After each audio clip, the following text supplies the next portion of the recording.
Thank you. ఒక్కసారి మీరు వెనక్కి వెళ్ళి చూస్తే 2019లో జగన్మోహన్ రెడ్డి గారి కోసం చాలామంది విపరీతంగా కష్టపడ్డారు. దాదాపుగా 10 సంవత్సరాలు ఇక్కడ ఉన్నటువంటి భరత్ రెడ్డి గారు కానీ, అదేవిధంగా ఈరోజు జాయిన్ అవుతున్నటువంటి పిచ్చిరెడ్డి గారు కానీ, కృష్ణ గారు కానీ, సురేష్ బాబు గారు కానీ, ఆనంద్ గారు కానీ, వీళ్ళందరూ పాపం జగన్మోహన్ రెడ్డి గారిని ఒక దేవుడిలాగా భావించి వాళ్ళ జీవితాలను మొత్తాన్ని 10 సంవత్సరాలు త్యాగం చేసి కష్టపడి ఆయనకు పనిచేస్తే చివరికి వాళ్ళకు కూడా న్యాయం చేసేటువంటి పరిస్థితి లేదు. వాళ్ళు కూడా ఎక్కువ ఏమి కోరుకోలేదు. ఇప్పుడు పిచ్చిరెడ్డి గారు చూస్తే ఆయన ఆస్తులు అమ్ముకున్నారు తప్పించి ఏ రోజు క్యారెక్టర్ అమ్ముకున్నటువంటి వ్యక్తి పిచ్చిరెడ్డి గారు. మరి అలాంటి వ్యక్తులు వాళ్ళు కోరుకునేది ఏంటంటే కనీస గౌరవం, వాళ్ళు వెళ్ళినప్పుడు మాట్లాడేటువంటి విధానం, ఇవన్నీ లేకుండా అదేవిధంగా ఈరోజు ప్రజలు చూస్తూ ఉంటే 10 సంవత్సరాలుగా ముస్తఫా గారి ప్రాంతంలో ఉన్నారు. మరి నేను వెళ్ళి ఆ ఇళ్లలోకి చూస్తే 30-40 సంవత్సరాలుగా ఇళ్లలో ఉన్న ఇళ్లకు పట్టాలు లేవు, డ్రైనేజీలు లేవు, రోడ్లు కొన్ని గుంతలు, వాటర్ సమస్య అనేది తీవ్రంగా ఉంది. వాటర్ అయితే కనీసం ట్యాంకులు కూడా లేవు ఇళ్లపైన, డ్రమ్ముల్లో వాటర్ పట్టుకొని ఉంటా ఉన్నారు. వాటికి కనీసం కప్పులు కూడా కొనుక్కోలేనటువంటి డ్రమ్స్ మీద కవరింగ్ లేకుండా నీళ్లు కూడా మట్టి మట్టిగా ఉన్నాయి, మురికిగా ఉన్నాయి. మరి ఇళ్లలోకి పోయి చూస్తే 20 గజాల 30 గజాల స్థలంలో 6-7 ఉంటా ఉన్నారు. మరి కొంతమంది హస్బెండ్స్ అయితే పాపం ఈ ప్రాంతంలో ముఖ్యంగా లిక్కర్కి, ఆల్కహాల్కి ఎడిక్ట్ అయిపోయి ఉన్నారు. అవి ఎందుకు ఇంత ఎడిక్ట్ అయిపోతున్నారో అందరూ ఒకసారి ఆలోచించాలి. ఎందుకంటే మందు అనేది ఒక్క ఈస్ట్ ప్రాంతంలోనే కాదు, ప్రపంచం మొత్తం ఉంది, తెలంగాణలో ఉంది, వేరే రాష్ట్రంలో ఉంది. కానీ ఇక్కడే అది ముఖ్యంగా గత 5 సంవత్సరాల్లోనే ఎందుకు ఎక్కువ మంది ఇంత అడిక్షన్కి గురై ఈ విధంగా చనిపోతూ ఉన్నారు. ఎందుకంటే ఆల్కహాల్ అనే దాంట్లో ఒక క్వాలిటీ కంట్రోల్ లేదు, దాంట్లో కమిషన్లు తీసుకుంటా ఉన్నారు, వాటిలో స్పిరిట్ కంటెంట్ ఎక్కువ ఉంటుంది. ఒక్కొక్కసారి ఆ రేట్లు దెబ్బకి 60 రూపాయలు ఉండే క్వార్టర్ 200-300 రూపాయలు ఉంటే అవి పెట్టి కొనుక్కోలేక శానిటైజర్స్లో థమ్స్అప్ కలుపుకొని తాగటం, ఈ విధంగా ఇళ్లల్లో ఉన్నటువంటి మగవాళ్ళు చనిపోతూ ఉన్నారు.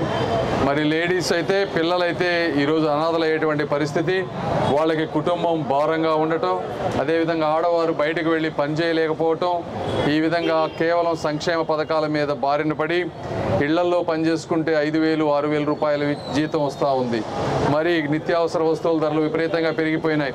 ఇవన్నీ సమస్యలు ఎన్నో ఉన్నాయి కాబట్టి సమస్యలన్నిటి మీద పూర్తి అవగాహన నాకు ఉంది, అదేవిధంగా ఇక్కడ ఉన్నటువంటి నజీర్కి కూడా ఉంది.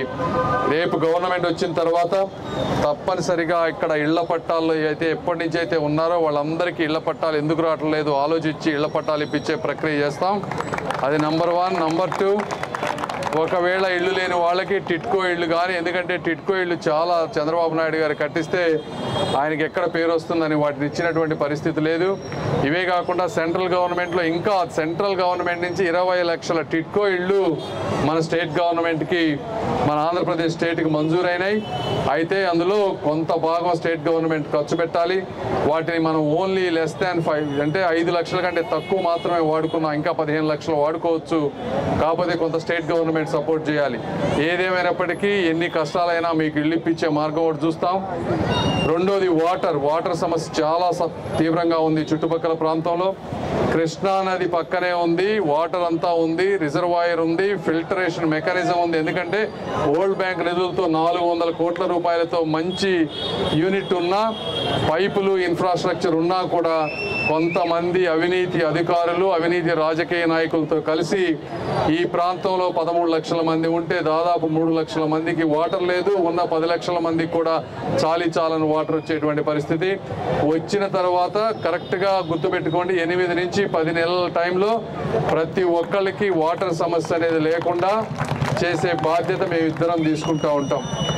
అదేవిధంగా డ్రైనేజ్ సమస్య విపరీతంగా ఉంది. దీనికి కూడా సెంట్రల్ గవర్నమెంట్ నుంచి 500 కోట్ల రూపాయలు వచ్చినాయి, 300 కోట్ల రూపాయలు ఖర్చు పెట్టారు, ఇంకొక 150 కోట్ల రూపాయలని వేరే పథకాలకు మళ్లించారు. స్టేట్ గవర్నమెంట్ నుంచి 400 కోట్ల రూపాయలు కనుక యాడ్ చేస్తే ఈ చుట్టుపక్కల ప్రాంతంలో డ్రైనేజ్ సమస్య అనేది ఉండదు. ఇది కూడా మనం టేకప్ చేయాల్సిన అవసరం ఉంది. వచ్చిన తర్వాత 6 నెలలు 1 ఇయర్లో చంద్రబాబు నాయుడు గారితో కలిసి మాట్లాడి ఆ 200-300 కోట్ల రూపాయలు తీసుకొచ్చి అసంపూర్తిగా ఉన్నటువంటి డ్రైనేజ్ సమస్యను కూడా తీరుస్తాం.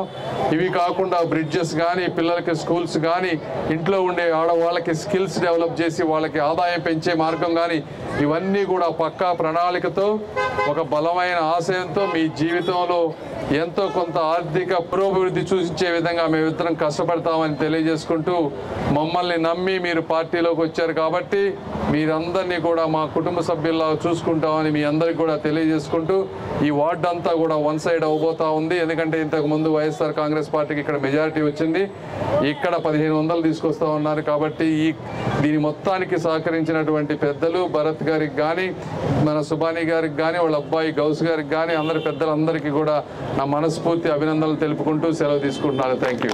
టీడీపీ, బీజేపీ, జనసేన మిత్రపక్షాల కూటమి తరపున గుంటూరు పార్లమెంట్ సీటుకు పోటీ చేస్తున్న పెమ్మసాని చంద్రశేఖర్ గారికే ఓటు వేద్దాం. మన గుంటూరుని గెలిపించుకుందాం.